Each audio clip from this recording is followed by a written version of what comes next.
பேபிலான்ற ஒரு ஊரில் அர்காட்னு ஒருத்தர் இருக்கார். அவர் வந்து டேப்லாய்ட் ஒர்க் பண்ணிகிட்ருக்காரு. டேப்லாய்ட் ஒர்க்னால் நம்ம ஊரில் வந்து கல்வெட்டில் எழுதி வைப்பாங்களே, அந்த மாதிரி அவங்க வந்து ஒரு வெட் கிளேயில் எழுதி வச்சு அது காய வைப்பாங்க. அதான் டேப்லாய்ட் சொல்லுவாங்க. ஸோ அதை செய்கிற வேலை பண்ணிகிட்ருக்காரு. இவர் ரொம்பவே ஹார்ட் ஒர்க் பண்ணுறாரு. லைக் அவர் day to day life run பண்ணுறதுக்கு அவருக்கு ரொம்ப கஷ்டமாக இருக்குது. அதே ஊரில் ஒரு பணக்காரர் ஒருத்தர் இருக்கார். அவர் வந்து இஷ்டத்துக்குன்ட்டு செலவு பண்ணுறாரு. எல்லாருக்குமே காசு வாரி வழங்கிட்டு இருக்காரு. ஆனாலும் அவர்கிட்ட காசு சேர்ந்துக்கிட்டே இருக்குது. இவருக்கு ஒரு டவுட்டு, எப்படி இவர்கிட்ட மட்டும் இவருக்கு காசு இருக்குன்னு சொல்லிட்டு ஒரு நாள் நேராக போய் அவர்கிட்ட கேட்டுடுறாரு, நீங்கள் என்ன பண்ணுறீங்க, ஏன் அவங்ககிட்ட இவ்வளோ காசு சேர்ந்துன்ட்டு. அப்போ அதுக்கு அவர் என்ன சொல்கிறாருன்னா, நீ சம்பாதிக்கிற காசு வந்து எப்போதும் உனக்கு தான் இருக்கணும், நீ வந்து யாருக்கும் அது தரக்கூடாது அப்படின்னு சொல்கிறாரு. நான் சம்பாதிக்கிறது எனக்கு தான் வச்சுருக்கிறேன், எனக்கு பிடிக்கிறது இல்லை அப்படின்னு கேட்குறாரு.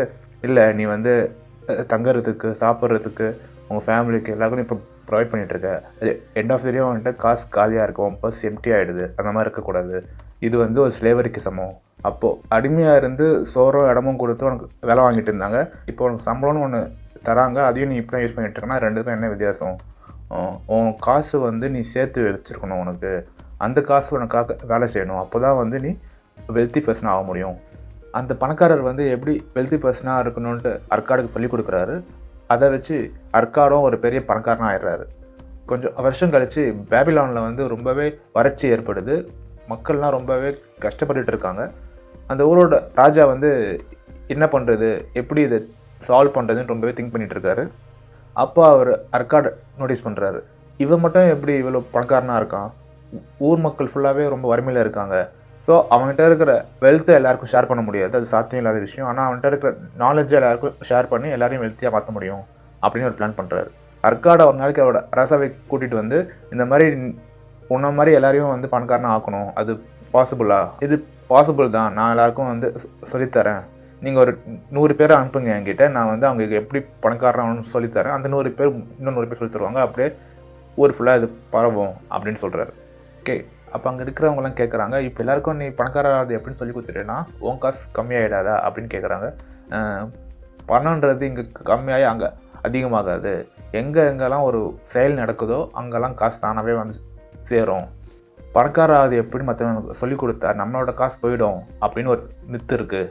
ஆனால் அப்படி கிடையாது, பணம் அப்படி ஒர்க் ஆகாது. ஃபார் எக்ஸாம்பிள், இப்போ என்கிட்ட கொஞ்சம் கோல்டு இருக்குது, நான் கோல்டில் வீடு கட்ட ஆசைப்பட்றேன்னு வச்சுக்கோங்க. அதுக்கான ஆட்களை சேர்த்து அவங்களுக்கு சம்பளம் கொடுத்து ஒரு வீடு கட்டி முடிச்சிடுறேன். இப்போது எண்ட் ஆஃப் தி டே நான் சம்பளம் கொடுக்கறதுனால அவங்களுக்கும் காசு சேருது, தங்க வீடு கட்டினதுனால என் காசும் அதிகமாகுது. ஸோ எங்கே ஒரு வேலை நடக்குதோ அங்கே தான் பணம் உற்பத்தி ஆகும். இப்படி தான் காசு ஒர்க் ஆகும். அர்காடும் ஊர் மக்களும் ஒரு பேலஸ்குள்ளே இருக்காங்க.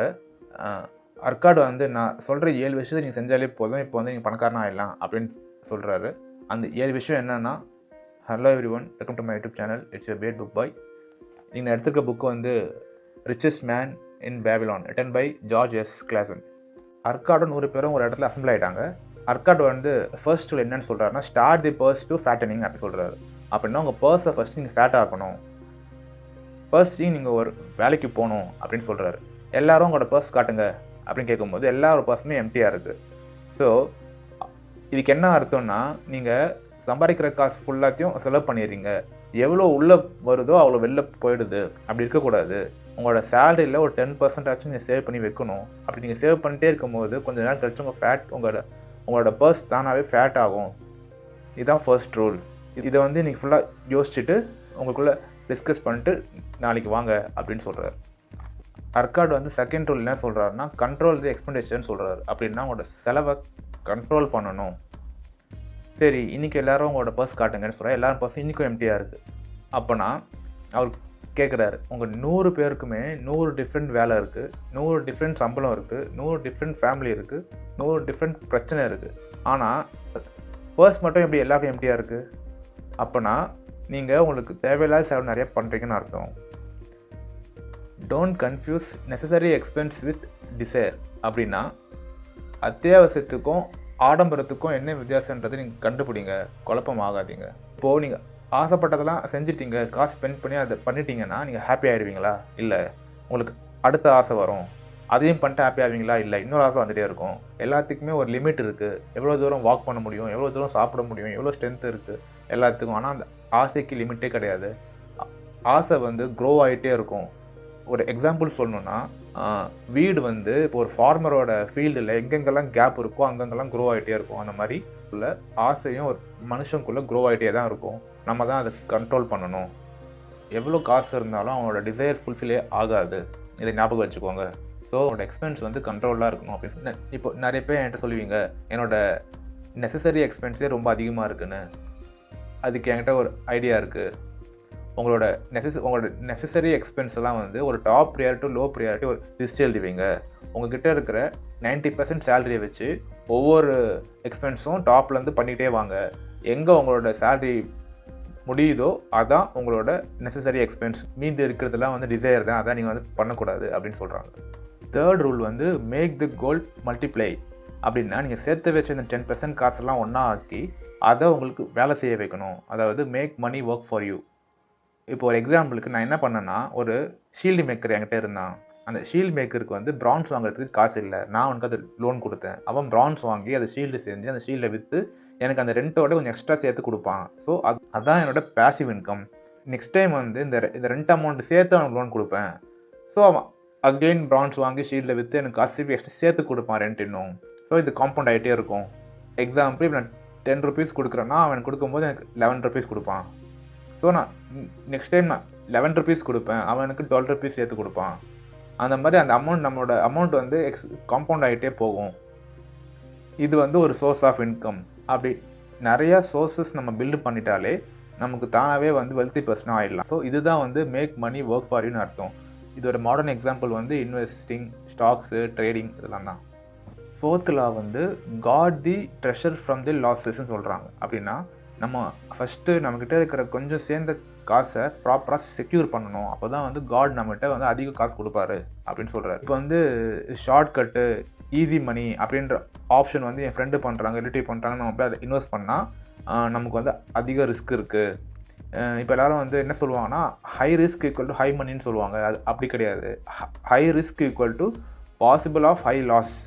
ஃபர்ஸ்ட் நீங்கள் இன்வெஸ்ட் பண்ணும்போது உங்களோட பிரின்சிபல் செக்யூராக இருக்கான்னு பார்க்கணும். அந்த இன்வெஸ்ட்மெண்ட்டு என்னென்ன டேஞ்சர்ஸ் இருக்குது அதெல்லாம் வந்து ஃபுல் ரிசர்ச் பண்ணணும். இப்போ ஒரு லோன் கொடுக்குறீங்களா கூட அந்த லோன் அவங்க ரீபே பண்ண முடியுமா, அவங்களுக்கு என்ன கேப்பபிலிட்டி இருக்குது, அவங்க எப்படி காசு சம்பாதிக்கிறாங்க.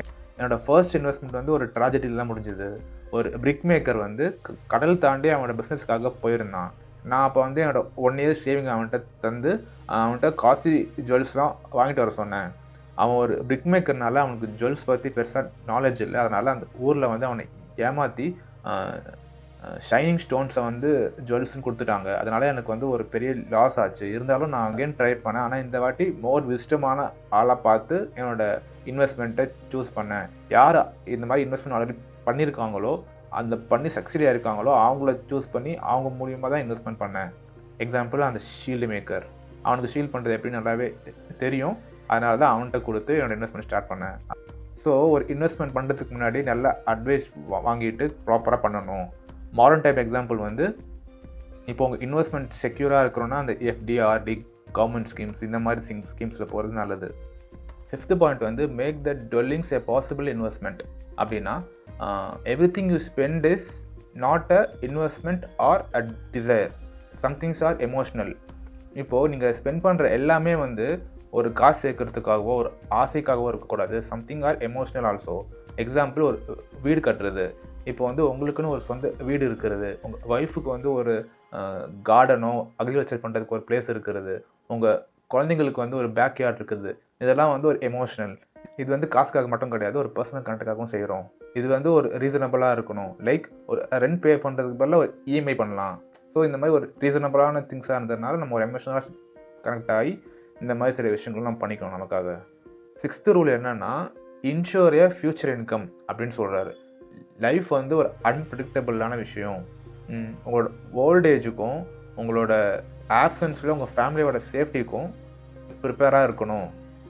அந்த சோர்ஸ் ஆஃப் வெல்த் வந்து யாருமே ஈஸியாக லூட் பண்ணுற மாதிரி இருக்கக்கூடாது. அதாவது உங்கள்கிட்ட இருந்து யாருமே வந்து அது பறிச்சிடக்கூடாது. அந்தளவுக்கு அது சேஃபாகவும் இருக்கணும். எக்ஸாம்பிள் ஒரு லேண்ட் வாங்கி போடுறதா இருக்கட்டும், ஒரு வீடு கட்டி வைக்கிறதா இருக்கட்டும், அந்த மாதிரி ஒரு சோர்ஸ் வந்து ஸ்ட்ராங்காக இருக்கணும். ஃபார் எக்ஸாம்பிள் இப்போ உங்களுக்கு ஒரு குழந்தை பிறக்குதுன்னா அது பேரில் ஒரு 5 lakhs போட்டு விட்டிங்கன்னா at the end of 25 years அது காம்பவுண்ட் ஆகி ஒரு 1 crore மேலே வந்து நிற்கும். அப்போ அந்த குழந்தை வந்து அது ஒரு மேரேஜ்க்கோ இல்லை ஒரு பிஸ்னஸ் பண்ணுறதுக்கோ அந்த அமௌண்ட் நல்லா யூஸ் ஆகும். ஸோ இந்த மாதிரி ஒரு பிளான்ஸ் நம்ம செக்யூராக போட்டு வச்சுருக்கணும். நீங்கள் வந்து எங்ககிட்ட தான் நிறைய காசு இருக்குது, நம்மகிட்ட தான் நிறைய இன்வெஸ்ட்மெண்ட்ஸ் இருக்குது, நம்மகிட்ட நிறையா பிஸ்னஸ் நல்லா போயிட்டுருக்கு, அப்புறம் எதுக்கு இதெல்லாம் நீங்கள் இருக்கக்கூடாது. லைஃப் எப்போ வேணால் எப்படி வேணால் சேஞ்ச் ஆகும். இந்த ஃப்யூச்சர் இன்கம் வந்து மேண்டேட்ரி.